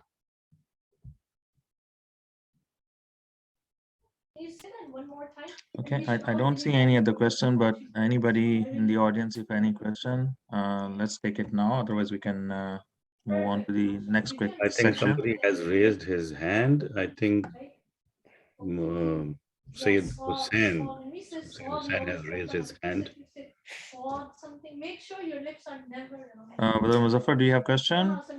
You can unmute yourself, please. जी मेरी आवाज आ रही है? Yes, we can hear you. जी doctor साहब, फिर आपने define किया मसलन किसी किस्म की भी कोई शेयर्स हो, या जिसको हम म्यूचुअल फंड्स कहते हैं उसको, या क्योंकि आपने कहा कि ये चांस बेसिस में है फॉरेक्स को, तो but I have seen some fatwas in favor of mutual funds plus forex और ये जो आपके shares हैं, तो वो जो फतवा मुफ्ती दे रहे हैं, यकीनन they know what they are talking about, तो उसके बारे में आपकी क्या राय है? मतलब आपने अपनी राय दी है, तो shall we take this as a your advice, or is it also what shall we consider it? कौन सी राय को आप यहाँ पर जिक्र कर रहे हैं? और ये तो आपका सवाल है कि पता नहीं कौन से कितने फतवे हैं, कौन कौन से लोगों ने फतवे दे रखे हैं। अभी मैं जो है वो यहाँ पर इस बहुत ही जनरलाइज्ड है ना, अगर आप उसको थोड़ा सा फोकस कर दें सवाल को, तो इट विल हेल्प मी। नहीं, मैं बड़ा क्लियर मेरा क्वेश्चन है कि दीन इस्लाम में जो लोग दीन को जानते हैं, चूंकि जाहिर है कि हम बेस्ड ऑन दीन किसी को हलाल हराम या गुड और बैड कहते हैं, तो उलमा का मुख्तलिफ जो मुफ्ती हैं उनका फतवा है बाकायदा कि ये जो जिसको हम शेयर्स का कारोबार कहते हैं या जिसको हम फॉरेक्स कहते हैं, इट्स नॉट हराम, इट्स हलाल, it's okay to do that. हाँ, किसी कंपनी में शेयर्स खरीदने में तो कोई कबाहत नहीं है। सवाल ये है कि क्या उन शेयर्स को लेके आप ब्लैक करेंगे? नहीं। क्या उन शेयर पे आप ट्रेडिंग करेंगे, सट्टा करेंगे? नहीं। क्या उन शेयर पे आप स्पेक्युलेट करेंगे? नहीं। खरीद सकते हैं? हाँ, खरीद गए, लेकिन अगर मुझे नजर आ रहा है, अगर मैं समझ रहा हूँ कि ये चीज मुझे शायद नुकसान देगी, तो मैं इमीडिएटली उसको उसी दिन बेच भी सकता हूँ। दैट इज तो अलाउ है ना, वो तो अलाउ है ना। हाँ, मगर सवाल ये कि again it goes to your own personal judgement कि आपने नियत आपकी वो स्पेक्युलेटिव बाइंग एंड सेलिंग की नहीं थी कि मैं लूंगा और जैसे ही मार्केट ऊपर जाएगी मैं बेच दूंगा। आप उस कंपनी डिविडेंड ज्यादा फोकस्ड आपकी अप्रोच थी। नहीं, एक होता है, दो तरह के होते हैं ना। एक होता है जिसको हम कहते हैं कि जी आपने किसी भी कंपनी के लिए शेयर्स ले लिए। एक होता है जिसको हम कहते हैं कमोडिटीज। तो you are keeping eye on commodities, और डेली बेस जो है रोजाना की बुनियाद पर आप सेल और परचेज करते हैं। नहीं सर, रोजाना की इस बुनियाद पे जो सेल और परचेज है ना, चाहे फॉरेक्स की हो, चाहे स्टॉक एक्सचेंज की ट्रेडिंग हो, वो लोग इसी पे खा रहे हैं। They are earning on the chance. It's nice. मेरे तो यही इल्म में है कि वो इस तरह खा रहे हैं। ये अलबत्ता ये भी मेरे थोड़ी बहुत जो नॉलेज है उसके मुताबिक मुझे ये पता है कि आप शेयर्स खरीद सकते हैं किसी कंपनी के डिविडेंड के लिए, होल्डिंग के लिए। आपके पास इजाफी पैसा है, आपने कहीं तो इन्वेस्ट करना है, आप कर सकते हैं, दैट्स फाइन। मगर आप उसको चांस बेस्ड ट्रेडिंग पे नहीं ला सकते। बस ये फर्क है, और मेरे तो यही है समझ में। अच्छा, नहीं ठीक है, सही, that's fine, thank you very much. Okay. You're most welcome. یہ ڈاکٹر صاحب جو شیئر بزنس ہے بیسیکلی ہے تو ایک طرح کا چانس ہے، کیونکہ بندہ لیتا ہے اس لیے کہ اس کو پرافٹ میں بیچوں گا. اب وہ نظر رکھتا ہے کہ ہر روز جو ہے وہ اسٹاک ایکسچینج میں جو شیئرز ہیں ان کی قیمتیں اپ ڈاؤن ہوتی ہیں، تو اس میں بہت سارے لوگ فائدے میں ہو جاتے ہیں، بہت سارے نقصان میں چلے جاتے ہیں. ایک طرح کا یہ جوا ہے، اس میں بھی کوئی شک والی بات نہیں، کیونکہ یہ چانس پہ ہے ساری چیز بیس. وہ یہ نہیں ہے کہ اس چیز نے اوپر جانا ہی جانا ہے، یہ نیچے بھی آ سکتی ہے. اس لیے بندہ جو ہے نا بہت ویجیلنٹ ہوتا ہے، جس کو شیئر لے لیتا ہے تو ہر روز دیکھتا ہے مارکیٹ میں کیا پوزیشن ہے. بالکل صحیح. اگر آپ اسلامک اکانومی میں اسلامک پرنسپلز اپلائی کریں گے یہاں پر، تو آپ ڈیفینیٹلی اس چانس کو ایلیمینیٹ کرنے کا آپ کی لا میکنگ کریں گے یا ریگولیشنز بنائیں گے کہ ایسا نہ ہو.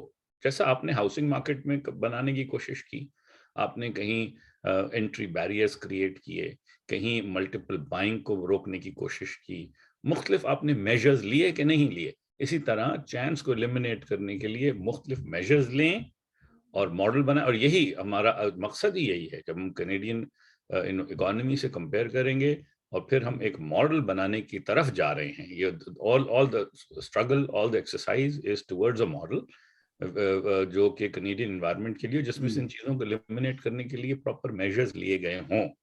تو انشاءاللہ یو ول سی کہ جو ہے ویل کم اپ وتھ سم تھنگ، تاکہ آپ کی کمپنی ہے، آپ کو اللہ تعالیٰ نے اجازت دی ہے کہ آپ اس میں پارٹنرز رکھ سکتے ہیں. آپ اس کے پارٹنر کو پبلک میں لا کے اس کی شیئر سیل کرتے ہیں، اس پہ لوگوں کو ڈیویڈنڈ دیتے ہیں. اس میں کوئی قباحت نہیں ہے.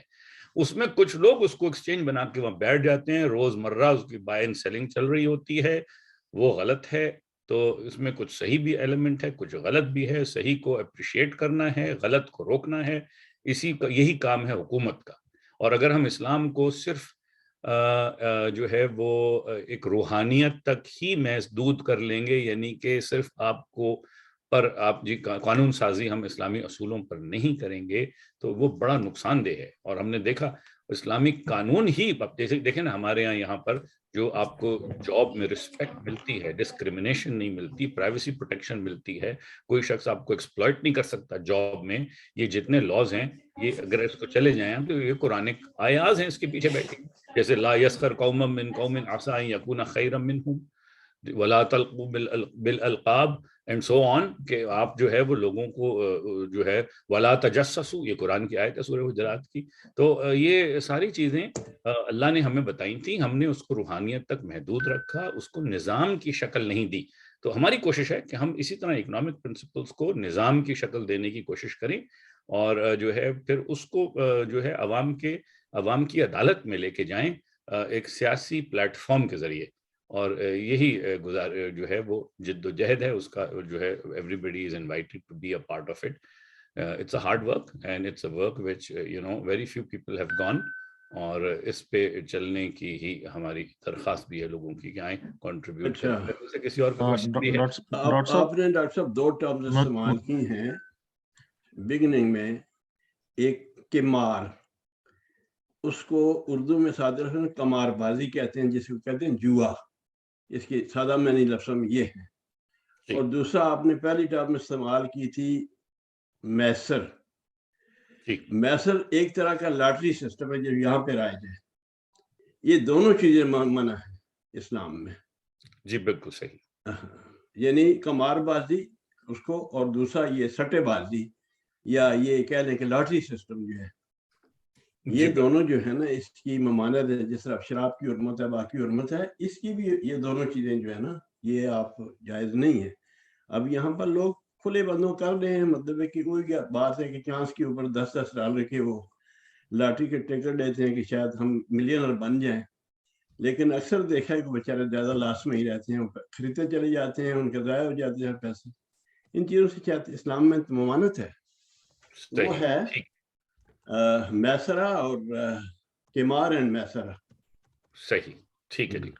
جی اور خالد بھائی آپ کا؟ جی ڈاکٹر صاحب یہ ہے کہ صرف پوچھنا چاہ رہا ہوں کہ فار ایگزامپل کچھ سیونگ ہے اور وہ جو ہے ہم نے کوئی سٹاکس لے لیے، اب اس کا جو انٹینٹ ہے وہ تو یہی ہے نا کہ ہم نے اس سے پیسے لگائے ہیں تو پیسے کمانے ہیں بزنس میں. پیسے لگانے کے لیے پیسے کماتے ہیں، دیٹس فائن. جی ہاں. تو اب اگر کمپنی ایک ڈکلائن پہ جا رہی ہے اور پروفٹ نہیں ہو رہا تو آپ اس کے سویپ نہیں کر سکتے اس آپ بالکل کر سکتے ہیں, آپ کو وہی ریٹ ملے گا جو اس دن کا ریٹ ہے. تو پھر اس میں پروہیبیشن تو کوئی نہیں ہونی چاہیے نا. پروبیشن یہ اس تو پہ آپ نہیں ہے, پروبیشن چانس پہ ہے, چانس پہ چانس ہے. چانس پہ پروبیشن ہے. جی اس کی میں ایک مثال دیتا ہوں, میں میرے اپنے اوپر گزری ہے. میں ایک جگہ تھا, جاب شاپ پہ تھے, کہ ہمارے ساتھ آفیسر تھے بڑے, وہ منی میکر ٹائپ نا. تو وہ اس طرح کا منی میکر اس طرح کے تھے کہ وہ مختلف سٹاک ایکسچینج کی انہوں نے شیئر خرید رکھے تھے جناب. وہ روزانہ دیکھتے رہتے تھے اخبار پہ, کیونکہ سٹاک ایکسچینج کا آتا ہے سلسلہ. تو انہوں نے میرے پیچھے لگے رہے, موٹیویٹ کیا. میں نے کوئی 50,000 روپے کی, نہ ڈالر بٹ 50 روپے کی, 50,000 کی میں نے سرمایہ کاری کر دی. مجھے اس نے مطلب ہے کہ اتنا کچھ الور کیا کہ وہ لے لیے شیئر میں نے, کچھ بینکوں کے لیے, کچھ کمپنیوں کے لیے. اچھا کوئی ہفتہ اشرا تقریباً وہ کانسٹنٹ رہا سلسلہ. اس کے بعد جناب جو مطلب ہے کہ نوز ڈاؤن فال شروع ہوا, تو آخر مجھے 20,000 کے وہ بیچنے پڑے. میں نے کہا میں اس سے بھی جاؤں گا, اس لیے کچھ نہ کچھ تو سیونگ ہو جائے. وہ 2 سالوں کے اندر 50,000 20,000 روپے آ گیا, اور اس پہ بھی مطلب خطرہ تھا کہ شاید اور نیچے چلا جائے. تو یہ جو ہے نا اس کا اپنا یہ share business, it is also a chance like lottery. چلیے انشاءاللہ اور اس کو الیبوریٹ کریں گے جب اس پہ ہم جائیں گے. تو میرے خیال سے میں صرف ایک کوئک پوائنٹ ایڈ کرنا چاہوں گا. بالکل کریں گا جی, صرف شیئر کی جو جہاں تک بات ہوئی, جو چانس کی بات فواد صاحب نے کی ہے وہ ہے ڈے ٹریڈنگ پہ. ٹھیک ہے, آپ ڈے ٹریڈنگ جب کرتے ہیں, ڈے ٹریڈنگ کرتے ہیں تو آپ کمپنی میں آپ انویسٹ نہیں کر رہے. یعنی ایک دن میں کمپنی کی پرفارمنس اوپر نیچے نہیں ہو جائے گی. آج شیئر خریدا, کل بیچا, پرسوں خریدا, ترسوں بیچا. ان 2-4 دنوں میں, 6 دنوں میں کمپنی کی پرفارمنس کوئی اوپر نیچے نہیں ہو رہی. آپ مارکیٹ میں سٹا کھیل رہے ہیں. جب آپ سٹاک خریدتے ہیں اور آپ بعد میں بیچتے ہیں, اب 6 مہینے رکھے, سال رکھے, آپ کے سال میں کمپنی کی پرفارمنس ہوئی ہے, انہوں نے ڈیویڈنڈز دیے ہیں, سال میں کمپنی کی پرفارمنس نیچے بھی جا سکتی ہے. تو اس کے بعد آپ نے دیکھا کہ کمپنی نیچے جا رہی ہے, اپنا سٹاک بیچ دیا, وہ جائز ہے. ڈے ٹریڈنگ جو ہے وہ مارکیٹ میں آپ اسپیکولیشنز اور سٹے پہ کھیل رہے ہیں, وہ حرام ہے. آپ یہ کر سکتے ہیں کہ لیٹس سپوز ایک ریگولیشن بنا دیں گے, جی جو بھی شیئر خریدے گا we cannot sell before 6 months. I mean just a thought. اس کے کیا ایفیکٹس ہوں گے, اس پہ ریسرچ کر کے اس کو ہم ماڈل میں شامل کریں گے کہ نہیں کریں گے, یہ جو ہے وہ سیکنڈری ہے.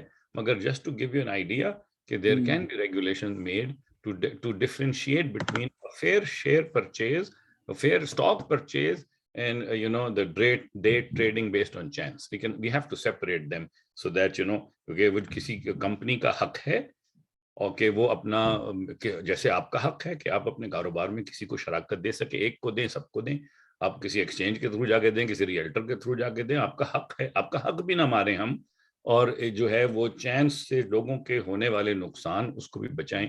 تو یہ کام ہوتا ہے حکومت کا. اور کیونکہ ہمارا تصور اسلام اب محدود ہو گیا ہے, اس میں حکومت نہیں رہی, اس میں قانون سازی نہیں رہی, تو اس وجہ سے ہم یہ چیزیں نہیں دیکھتے. ہمارے یہاں سب سے بڑا عمل ہی یہ ہے کہ جی تہجد پڑھ لو اور یا مسجد کی تعمیر کر لو. تو اس تصور, محدود تصور میں, اسی وجہ سے میں نے پہلی سلائیڈ آج شیئر کی تھی ایک کنٹری کی, تاکہ اس میں دکھا سکوں کہ اگر کنٹری بڑی ہے کہ اسلام بڑا ہے. جو کنٹری میں ایک پولیٹیکل سسٹم ہے, اکنامک سسٹم ہے, تو کیا اسلام نہیں دیتا ہمیں؟ تو اس وجہ سے میں نے یہ بتائی, اور پھر میں نے ان پرنسپلز کو ڈسکس کیا جو آج کیا. جی عرفان بھائی, میرے خیال سے کافی کوشچن ہو گئے, لیٹس موو آن. اچھا, کیا یہ سسٹم جزاک اللہ خیر. اگلے ہفتوں پہ جاری رہے گا؟ جی منصر صاحب, ابھی آ رہی ہے next slide, we'll talk about the future programs inshallah.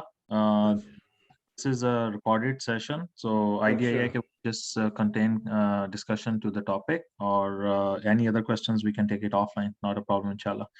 Mazhar bhai, are you on the call available for the next quick call? جی عرفان بھائی, السلام علیکم. وعلیکم السلام ورحمۃ اللہ وبرکاتہ. Here's the slide in front of you. السلام علیکم سب بھائیوں کو.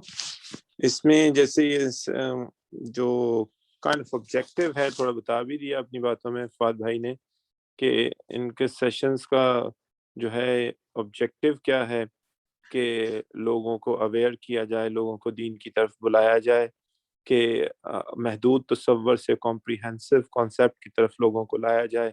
اور اللہ نے سب کو صلاحیتیں دی ہیں, صلاحیت بانٹی ہے پوری دنیا میں اللہ نے. آپ ماشاءاللہ الحمدللہ پڑھے لکھے لوگ ہیں, آپ اپنی صلاحیت آپ دنیا کے لیے کر رہے ہیں, اللہ کے لیے بھی کر رہی ہے. دنیا کے لیے صلاحیت تو یہ اللہ نے منع نہیں کیا, بالکل کیجئے, لیکن شیئر جیسے آخرت سے انہوں نے شروع کیا تھا کہ آخرت کو آخرت کا پرپورشن دیجئے, دنیا کو دنیا کا پرپورشن دیجئے, اور اپنی صلاحیت ان کاموں میں بھی لگائیے, اپنا وقت نکالیے اللہ کے لیے, تاکہ آپ جو اللہ نے ہمیں دین دیا ہے یہ رحمت ہے اس دنیا میں بھی اور آگے کی دنیا میں بھی, آخرت میں بھی. لیکن ہم کیسے پروو کریں لوگوں کو کہ جو ہے یہ دین رحمت ہے, یہ دین فطرت ہے, کیسے پروو کریں؟ اس کے لیے آپ کو اپنی انرجیز, آپ کو اپنی صلاحیتیں, آپ گراؤنڈڈ ہوں دین میں بھی, یہ سب آپ اللہ کی رضا کے لیے کیجئے تاکہ اللہ راضی ہو جائے. اور جیسے آج ہم کچھ لوگ جاگے ہیں, ہم کچھ لوگ دین کے لیے کام کر رہے ہیں, اور انڈیویجول لیول پہ ہم بھرپور کوشش کر رہے ہیں کہ اپنے آپ پر اسلام کو نافذ کریں, اور اسی طرح لوگوں کو بھی جگائیں, لوگوں کو بھی بتائیں اسلام کی رحمت کا, اسلام کے دین فطرت ہونے کا, اور لوگوں کو اس طرف بلائیں. آپ بھی اس کار خیر میں حصہ ڈالیں, اور جو ہیں آپ جو بھی آپ کا ٹائم اویلیبل ہے, جتنا میکسیمم اس کو دے سکیں, اس کاز کو اللہ کی محبت میں, اللہ کی رضا کے لیے جوائن ان ہو, تو اللہ آپ کی صلاحیتیں انشاءاللہ تعالیٰ جب آپ اللہ کے لیے کرتے ہیں تو اللہ کی آپ کی صلاحیتیں پالش کرتا ہے, وہ آپ کو ہیلپ آؤٹ کرتا ہے کہ آپ کی صلاحیتیں پالش ہوں. یہ جو چیزیں آج 2-3 سیشن میں پڑھائی ہیں, ہو سکتا ہے بہت ساری چیزیں مجھے بھی نہیں پتا تھی, لیکن لوگوں نے محنت کی, 3-4 لوگوں نے انہوں نے محنت کی, انہوں نے پروگرام کو ڈیزائن کیا, انہوں نے ڈیلیور کیا. یہ دیکھیں نا, ہمیں اتنی اس کے پیچھے کتنی ایفرٹ ہوئی ہوگی آدھا گھنٹے کی ڈیلیوری میں, سلائیڈز میں, پریپریشن میں, پھر اس کا کانٹینٹ. یہ آپ لوگوں کے لیے ہے. کل کو آپ بھی اس کار خیر میں حصہ ڈالیں اور جوائن ان ہوں. ہمارے تنظیمی پروگرامز ہیں, تو الحمدللہ جب آپ دیکھتے ہیں تو آپ اپنے آپ میں بھی فیل کرتے ہیں کہ الحمدللہ میں رائٹ ٹریک پہ جا رہا ہوں. آپ کے ارد گرد کے لوگ, آپ کے فیملی والے لوگ, آپ کے رشتہ دار, آپ کے دوست احباب, اس چینج پرسن نہ ہو تو وہ فیل کرتے ہیں. تو اسی طرح جو مجھے اللہ نے یہ موقع دے دیا, تو کیوں نہ میں اپنے بھائیوں کو بھی بتاؤں. یہ تو بہت بڑی کاز ہے اللہ کے لیے کام کرنا, اور سب سے بڑی چیریٹی ہی یہی ہے کہ اللہ کے دین کے لیے کام کرنا. اور سب کچھ جو ہے اللہ کے دین کے ارد گرد گھومتا ہے. ہماری عبادات, ہماری جو انڈیویجول ہماری ورڈز آف ورشپ ہم کرتے ہیں, نفع نوافل کرتے ہیں, چیریٹی کرتے ہیں, تو یہ قابل قبول اللہ کے ہاں. ابھی وہ ہمارے ٹیچر کہا کرتے تھے یہ ناقص ہے, مطلب انکمپلیٹ ہے. اللہ کے ہاں قابل قبول 100% تب ہوں گی جا کے جب ہم اللہ کی دین کی سربلندی کے لیے کام کریں گے, اور انسانیت کو بھی یہ چیز بتانی ہے کہ کیسے ہے یہ چیز, کیسے ہیں. یہ آؤ, جیسے بڑی خوبصورت بات کسی نے کی کہ نبی صلی اللہ علیہ وسلم آئے ہیں اور انہوں نے بتایا میں ایک ایسی چیز لے کے آیا ہوں جو تمہارے فائدے کی ہے, اس میں تمہاری دنیا کا بھی فائدہ, تمہاری آخرت کا بھی فائدہ ہے. تم صرف دنیا کے فائدے کو نہ دیکھو, تمہاری آخرت میں بھی الٹیمیٹ جو ہے فائدہ ہوگا. اس کے لیے سب بھائیوں کے لیے انویٹیشن ہے کہ آپ ہمارے تنظیمی پروگرامز کو بھی دوسروں کو بھی اٹینڈ کریں, دیکھیں کہ ہم کیسے لوگ ہیں. اگر آپ کو اچھا لگے تو آپ ان کی طرف جوائن ان ہوں, اور اپنے دوسروں احباب کو بھی بلائیں, اپنے جتنے بھی دوست احباب ہیں, رشتہ دار ہیں اگر ادھر, تو ان کو بھی اس کار خیر کی طرف بلائیں. اگر کوئی بات رہ گئی ہے عرفان بھائی اور فواد بھائی, آپ ایڈ کر سکتے ہیں پلیز. جی جزاک اللہ خیرن مسلم بھائی, میں صرف نیکسٹ سلائڈ پہ لے جاتا ہوں. We have more programs. I know Major Sir was asking and other people are asking too. So we have already delivered these 2 sessions, as you see tick marked here, Canadian Housing and Muslim Role. I have also shared the link. Somebody was asking for it in the chat. So you can either use that or go to our Facebook page and you can find the link over there as well. We just delivered the principle of Islamic economics, and as you see, there are more topics coming. One that Dr. Saab also mentioned during his section talk, that we will be comparing the Islamic economic model compared to the other models that are prevalent in the market. And also, inshallah, we have planned to talk about Islamic banking and finance, issues in Canadian economy in more detail with the solutions. And we'll also take it further, that what type of currency Islamic economic system should have or should have the basis that can actually eliminate a lot of issues that we refer here, and Islam and politics in general. So these are some of the upcoming topics. Inshallah, we'll keep you in loop. The best thing is if somebody is not registered, please do register so that we have your email and contact. And that's where typically we do announce these type of open programs. We also have a number of programs. So let me share the screen and I'll show you our website where you can actually go in and look at other programs that we have. So if you see our website, ahya-e-islam.ca, let me just mute. Give me one sec quickly.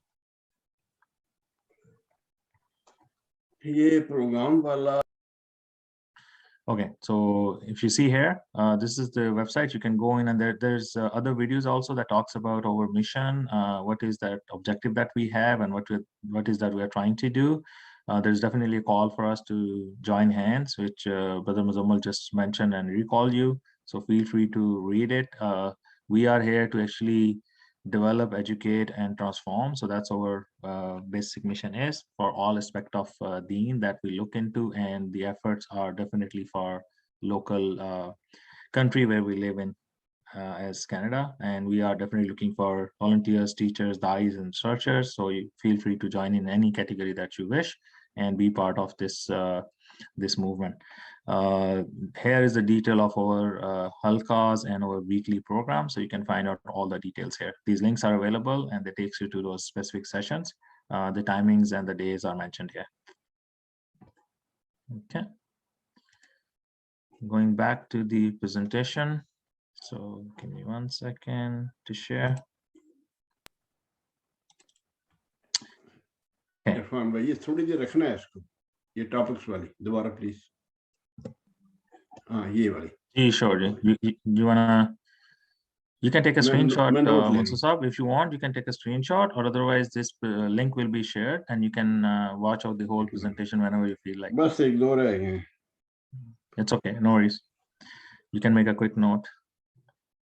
In the meantime, if anybody has last minute any question, we can still, a few minutes, we can take that questions. Otherwise, I would request you all to please just go to this site. It's ahya-e-islam.ca/feedback, and feel free to provide your feedback about the session. It will really help us, inshallah, to come up with new programs. If you like to have a particular topic that you think is in line with the ideology and the effort that we are doing, you can highlight that. And also, if there are any suggestions on improving the contents, the delivery, or the model, or the mode that how we are doing it, that will be really appreciated. So we are looking for your feedback. Please take your time and do send us your feedbacks. And last but not the least, the reminder is, please register yourself so we have your contact information for future programs. So we'll definitely contact. Do we have these presentations available in our website? So recorded sessions are available? Yes, so if you go to the Facebook page, we have all the recorded sessions links there. Not in our website, ahya-e-islam.ca? We do have, but not all. We keep posting recordings. So whenever the public session is done, we post the recording that will be available there as well. Okay. Yeah, inshallah. Thank you. Okay. So best thing is guide people to the Facebook page, because that's where we have more recent happenings, right? Website is usually, as you know, more static. So we only upload, after a little while. Whereas Facebook page is maintaining all the history of all the events and programs that we had. So, and all the recordings are available, and also the upcoming programs announcements are posted there. So this is basically for the general public. The people who are aware or part of the weekly program circle, we have other means. We have WhatsApp group. We have a couple of other means to get connected. So that's the best way to being in touch with us. Okay, with this, if there's no further question, let me look at the chat last moment.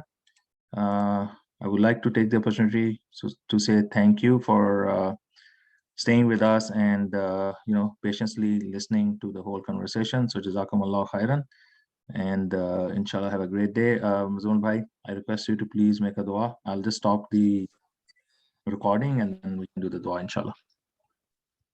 Inshallah.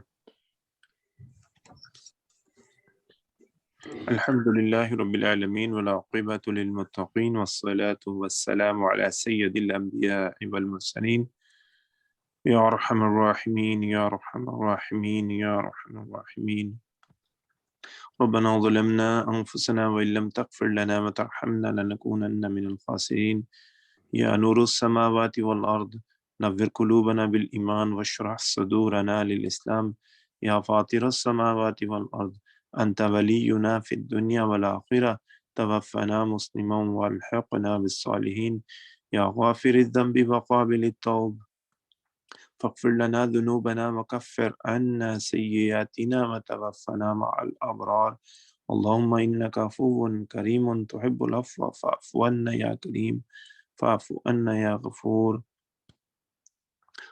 اللهم إنا على غمرات الموت وسكرات الموت اللهم ادخلنا الجنة مع الأبرار يا عزيز يا غفار يا رب العالمين ربنا تقبل منا إنك أنت السميع العليم وتب علينا إنك أنت التواب الرحيم سبحانك اللهم وبحمدك نشهد أن لا إله إلا أنت نستغفرك ونتوب إليك أعوذ بالله من الشيطان الرجيم بسم الله الرحمن الرحيم والعصر إن الإنسان لفي خسر إلا الذين آمنوا وعملوا الصالحات وتواصوا بالحق وتواصوا بالصبر وصلى الله تعالى على خير خلقه محمد وعلى آله وأصحابه أجمعين برحمتك يا أرحم الراحمين.